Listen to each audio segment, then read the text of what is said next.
दोस्तों, आज के इस वीडियो में हम कक्षा 10वीं विज्ञान अर्धवार्षिक परीक्षा 2020-21 के प्रश्नों को लेकर आए हैं। तो चलिए एक एक करके सभी प्रश्नों को देख लेते हैं क्या है इसका आंसर। तो दोस्तों, हमारे पास जो पहला प्रश्न है वह है बहुविकल्पी प्रश्न, यानी हमारे पास पहले 5 बहुविकल्पी प्रश्न आएगा, उनको पहले लगाना रहेगा। तो चलिए हम देख लेते हैं हमारा बहुविकल्पी प्रश्न क्या है।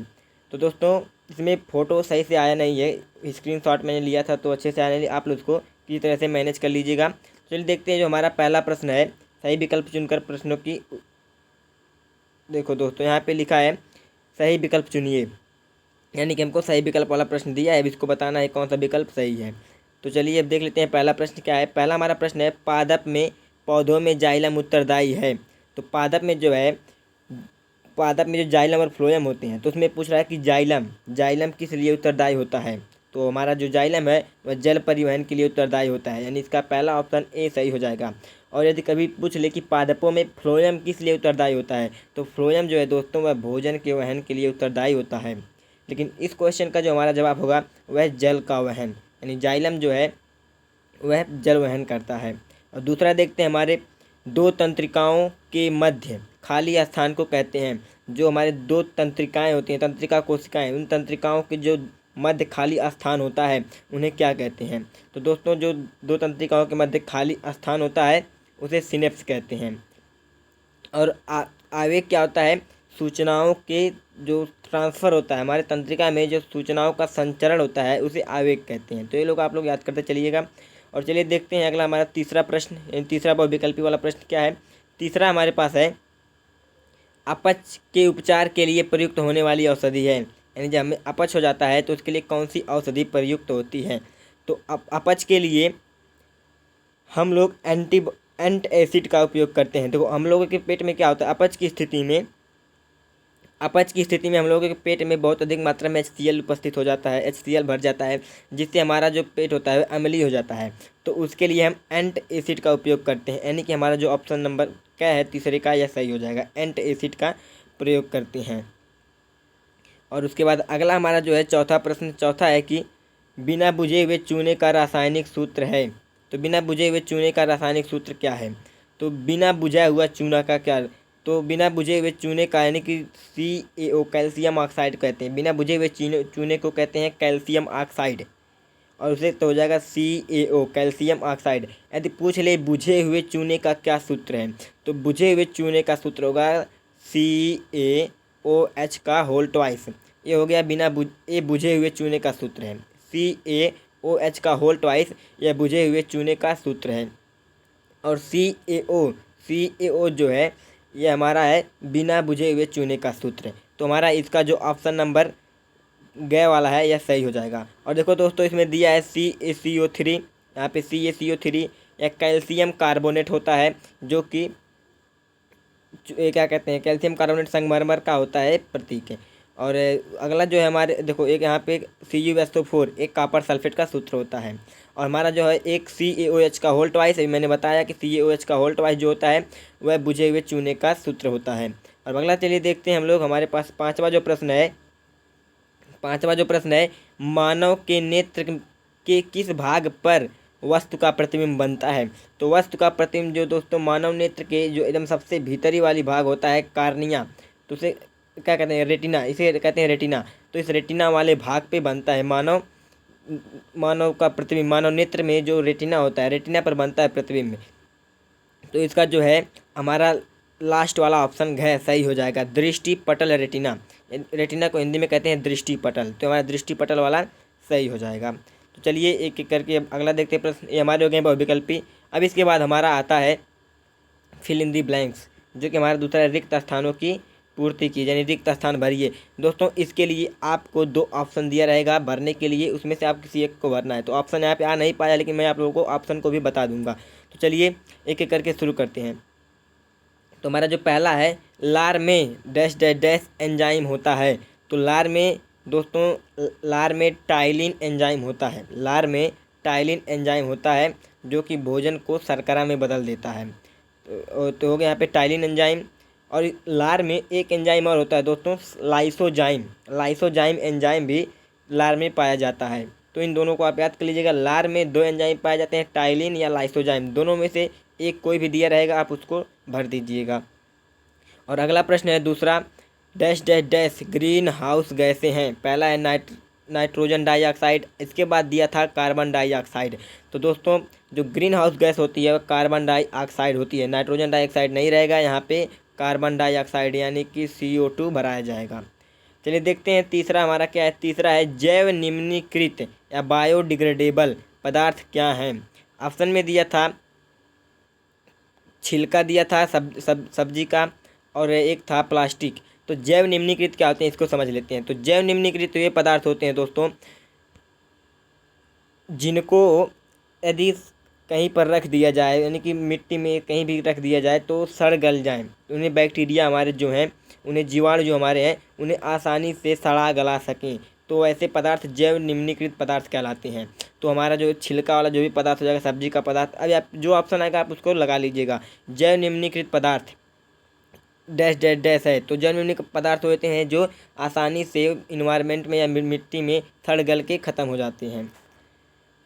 और चौथा हमारे पास है सभी हरे पौधे डैश डैश डैश कहलाते हैं, उपभोक्ता और उत्पादक। दो ऑप्शन था, पहला था उपभोक्ता, दूसरा था उत्पादक।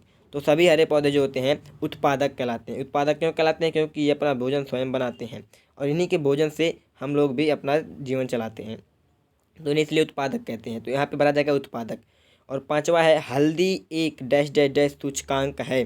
तो हल्दी कौन सा सूचकांक है? आपको ऑप्शन में दिया है प्राकृतिक या संश्लेषित। तो यानी प्राकृतिक सूचक है या संश्लेषित सूचक है।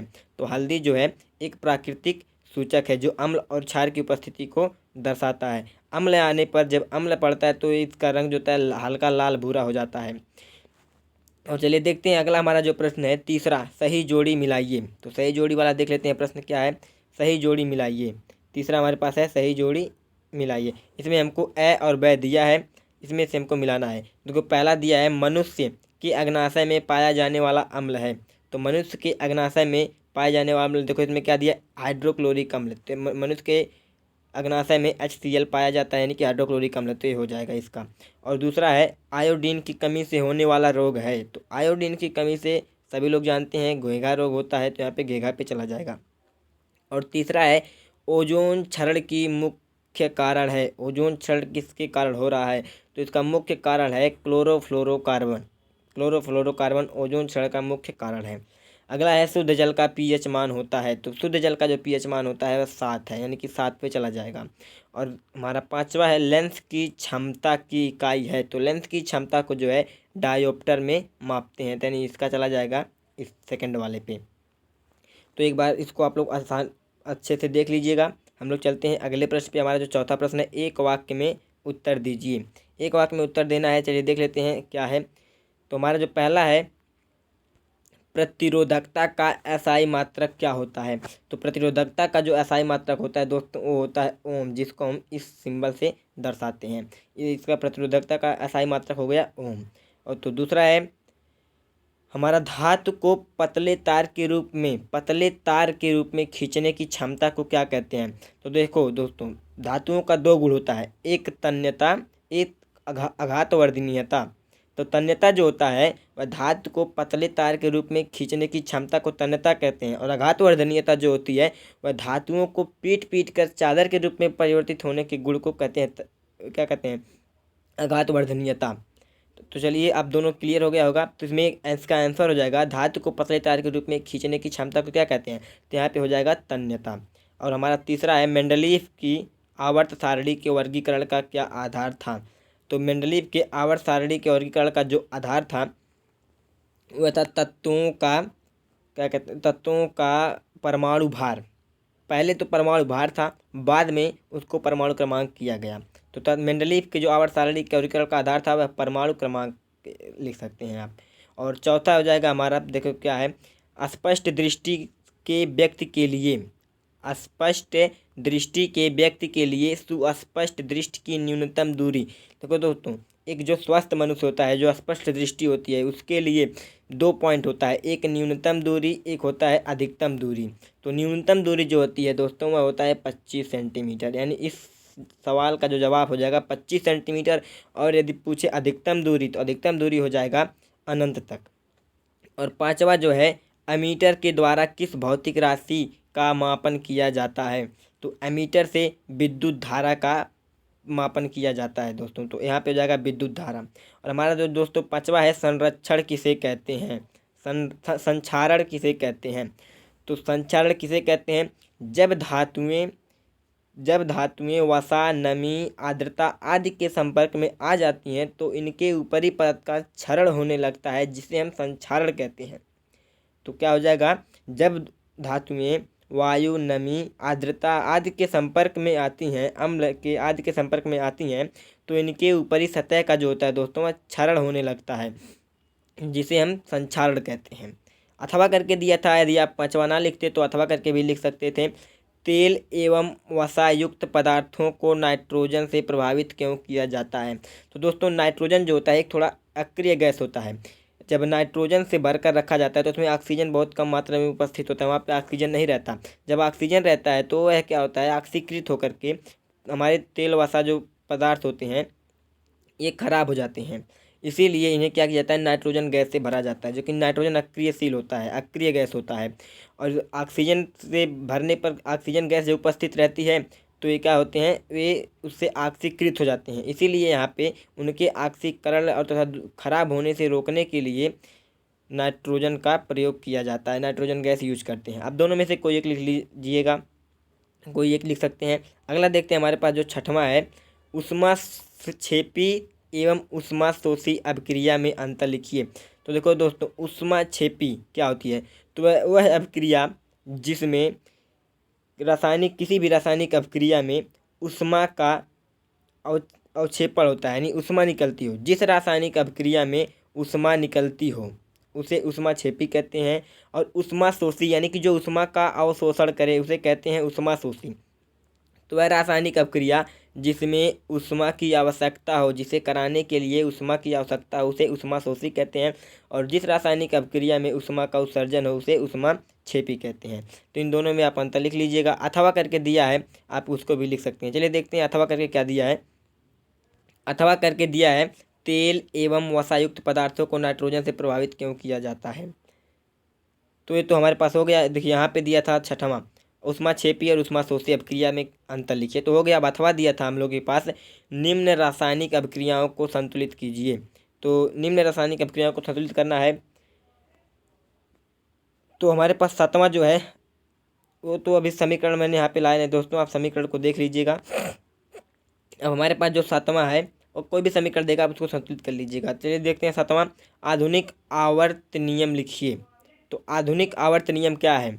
कह रहा है कि यदि तत्वों को उनके परमाणु भार के बढ़ते क्रम में रखा जाए। आधुनिक आवर्त नियम यह कहता है कि यदि तत्वों को उनके परमाणु भार के बढ़ते हुए क्रम में रखा जाए तो एक निश्चित आवर्त के बाद उनके गुणों में समानता मिलती है, या गुणों में उनका रिपीट गुण होते हैं, तो यही हो जाएगा। तो यानी आधुनिक आवर्त सारणी कहती है यदि हम तत्वों को उनके परमाणु क्रमांक के बढ़ते हुए क्रम में रखें तो एक निश्चित अंतराल के बाद, एक निश्चित आवर्त के बाद उनके गुणों में समानता दिखाई देती है। अथवा करके दिया था, आप इसको भी लिख सकते थे, मेंडलीव की आवर्त सारणी की दो सीमाएं लिखिए। तो मेंडलीव की दो सीमाएं आप लिख लीजिएगा। और अगला देखते हैं हम, ड्राबे-राइनर का ट्रिक क्या है? तो ड्राबे-राइनर ने क्या किया था, तत्वों को उनके परमाणु भार के बढ़ते क्रम में व्यवस्थित किया, और जब तीन परमाणु भार जो क्रमागत थे उनको व्यवस्थित किया गया तो पाए कि जो पहले और दूसरे का औसत है, पहले और दूसरे का जो औसत है वह तीसरे तत्व के बराबर था। तो ये हो गया ड्राबे-राइनर का तरीके। तो चलिए देख लेते हैं। अब देखो दोस्तों, इस वीडियो में इतना ही, मिलते हैं अगले वीडियो में। वीडियो अच्छी लगी है तो चैनल को सब्सक्राइब कर लीजिए, वीडियो को लाइक कर लीजिए। वीडियो देखने के लिए बहुत बहुत धन्यवाद।